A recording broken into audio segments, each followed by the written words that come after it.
राष्ट्रवादी काँग्रेस शरदचंद्र पवार पक्षाचे आमदार रोहित पवार यांनी पावसाळी अधिवेशनादरम्यान घेतलेल्या पत्रकार परिषदेत महायुती सरकारवर विविध मुद्द्यांवरून तीव्र टीका केली.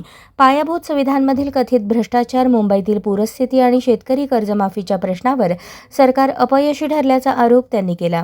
शेतकरी कर्जमाफीबाबत प्रवीण परदेशी समितीसोबत चर्चा होणार असल्याचे सांगत या चर्चेतून समाधानकारक तोडगा न निघाल्यास आंदोलन अधिक तीव्र करण्यात येईल असा इशारा रोहित पवार यांनी दिला. शेतकऱ्यांच्या प्रश्नांवर सरकारने तातडीने निर्णय घ्यावा अशी मागणीही त्यांनी केली. दरम्यान राम मंदिरातील कथित आर्थिक गैरव्यवहाराच्या प्रकरणावर केवळ राजीनामे देऊन भागणार नसल्याचे सांगत त्यांनी संपूर्ण प्रकरणाची न्यायालयीन चौकशी करण्याची मागणी केली. जनतेसमोर सत्य येण्यासाठी निष्पक्ष चौकशी आवश्यक असल्याचे मत त्यांनी व्यक्त केले. पुण्यश्लोक अहिल्यादेवी होळकर शेतकरी कर्जमाफी योजना जी या सरकारने आणली, खरं तर ही कर्जमाफी योजना नसून कर्ज वसुली योजना आहे हे आपल्या सगळ्यांना कळलेलं आहे. याच्यात ज्या जाचक टाकण्यात आलेला आहे त्यामुळे 70% शेतकऱ्यांचं खूप मोठं नुकसान या महाराष्ट्रामध्ये होणार आहे. याच्यामध्ये पहिली अट 2019 ज्या शेतकऱ्यांनी कर्जमाफी योजनेचा लाभ घेतला त्यांना मर्यादित 50,000ची मदत सरकारकडनं केली जाणार. जी आमची मागणी आहे की 2 लाखापर्यंतची मदत त्यांना दिली गेली पाहिजे. आणि रेग्युलर असणारे जे शेतकरी आहेत त्यांना सुद्धा आपण जर बघितलं तर 25, 26, 26, 27 या 2 वर्षाची जी अट टाकली आहे त्याच्यामुळे 1 वर्ष या शेतकऱ्यांना वाढ बघावी लागणार आहे त्यांना 50,000 रुपयाची मदत मिळण्यासाठी. आम्ही यासाठी 2 आंदोलनं केली. त्या दोन्ही आंदोलनामध्ये आपण बघितलं असेल तर गिरीश महाजन साहेबांनी मध्यस्थी करून सरकारबरोबर तुमची चर्चा करू असं सांगितलं. पहिलं आंदोलन झाल्यानंतर ते सुद्धा पंढरपूरच्या पवित्र भूमीमध्ये आमची थट्टा तिथं केली. आणि मग दुसरं आंदोलन जे छत्रपती संभाजीनगरला केलं त्यानंतर आम्ही मुख्यमंत्री साहेबांना भेटलो. या आंदोलनामध्ये अनेक शेतकरी नेते होते. अजित नवले साहेब होते, राजू शेट्टी साहेब होते, जानकर साहेब होते, इतरही सर्व मान्यवर होते.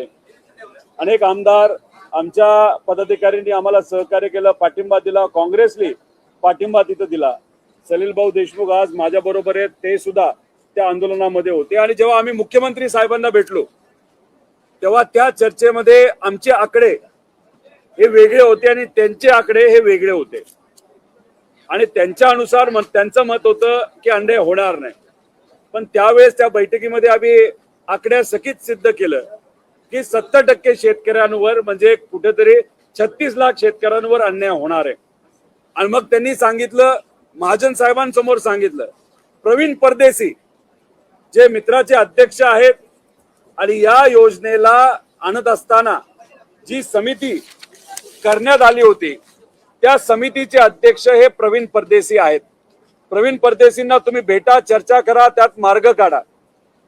आणि मग त्यांचं म्हणणं आम्ही मान्य केलं. दुसऱ्या दिवशी प्रवीण परदेशी साहेबांना आम्ही भेटलो. मी पत्र दिलं आणि पत्र दिल्यानंतर प्रवीण परदेशी साहेबांनी एक बैठक लावली होती.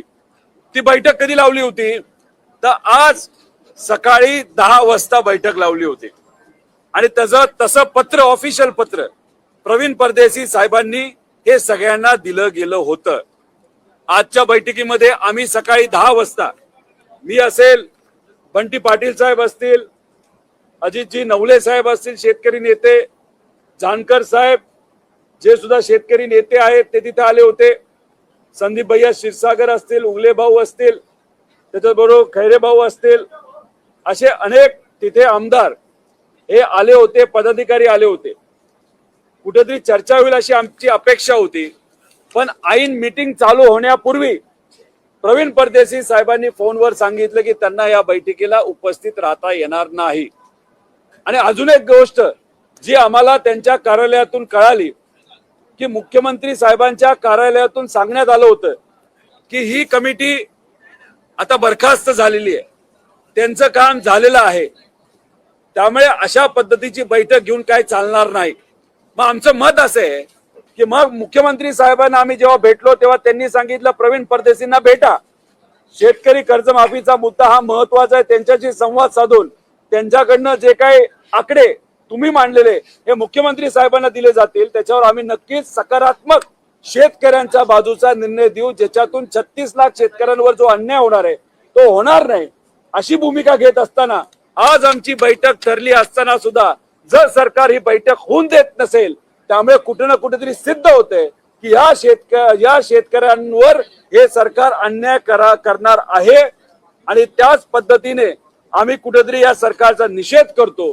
आणि हे जे फसवं सरकार आहे, ही दुर्दैवाने फसवी कर्जमाफी जी शेतकऱ्याची या सरकारने काढलेली आहे, खरं तर या शेतकऱ्यांवर जो अन्याय होणार आहे तर येत्या काळामध्ये एक मोठं आंदोलन आम्ही नक्कीच महाराष्ट्रामध्ये आमचे पक्ष असतील, मित्र पक्ष असतील, त्याच्याच बरोबर जे शेतकरी नेते असं सगळे मिळून आम्ही एक मोठं आंदोलन येत्या काळामध्ये करणार आहे।